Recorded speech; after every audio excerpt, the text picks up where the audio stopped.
Hello दोस्तों, video शुरू करने से पहले आप सबसे रिक्वेस्ट है कि प्लीज़ वीडियो को लाइक, शेयर, सब्सक्राइब, कमेंट्स ज़रूर करें। आइकन बेल को ज़रूर दबाएं जिससे वीडियो की नोटिफिकेशन आपको मिलती रहे। बलराम जी का विवाह रेवती जी से कैसे हुआ और कौन थी रेवती? पौराणिक कथाओं के अनुसार एक दिन श्री कृष्ण और बलराम जी अपने सभागार में बैठे थे। तभी देवर्षि नारद आ गए। नारायण नारायण बोलते हुए श्री कृष्ण ने कहा कि आइए देवर्षि नारद, स्वागत है आपका। द्वारिका की नगरी आपकी चरण धूलि से पावन हो गई है। नारद जी ने कहा, भगवान, एक छोटा सा प्रश्न है।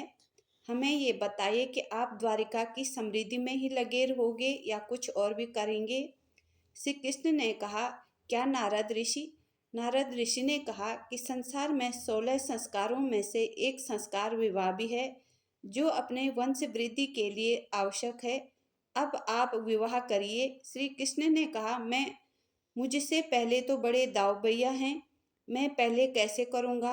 आप कैसी बात कर रहे हैं मुनिवर, मुझे पारद नहीं लगेगा, परित्यक्ता कहलाऊंगा। नारद जी ने कहा, दाऊ भैया की चिंता आप न करें। आपकी होने वाली भाभी तो धरती लोक के लिए निकल भी गई है। श्री कृष्ण ने कहा कि कहाँ है और कौन है, हमें भी बताइए। नारद ऋषि ने कहा कि सब कुछ जानते हुए भी मुझसे ही सुनना चाहते हैं। तब देवर्षि नारद ने कहा कि मैं ब्रह्मलोक गया। उसी समय समुद्र के पुत्र कुकदमी भी अपनी पुत्री रेवती को लेकर ब्रह्मदेव के पास गए। कहा कि प्रभु, मेरी पुत्री के लिए योग्य वर देखिए। मैं सारी जगह चला गया पर कहीं नहीं है। तब ब्रह्मदेव ने कहा कि इसका पति तो पूर्व में निर्धारित है, आप दोनों पृथ्वी लोक जाओ।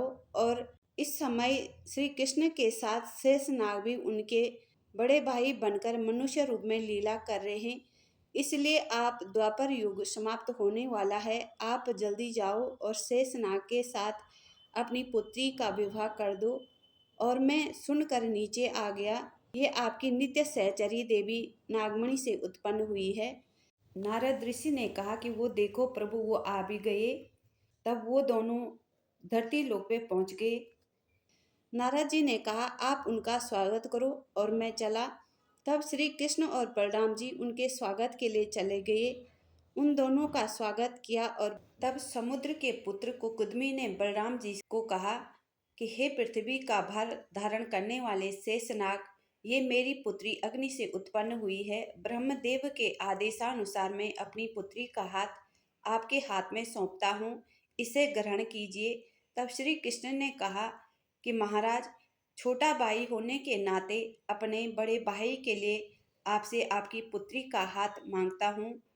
तब महाराज कुकुदमी ने बलराम जी के हाथ में अपनी पुत्री रेवती का हाथ दे दिया, पानी ग्रहण कर दिया। तब पिता की भांति आंखों से आंसू बहने लगे। कहा, प्रभु, मेरी पुत्री का ख्याल रखना अब आपकी जिम्मेदारी है। बलराम जी ने कहा, मैं इन्हें कुछ कमी होने नहीं दूंगा, मेरे साथ में बराबर की भागीदारी रहेगी, मेरे घर की स्वामिनी होगी। और जाने की आज्ञा ली। श्री कृष्ण ने कहा, पर महाराज आज यहीं रुकिए, यहाँ की शोभा यात्रा को देखिए।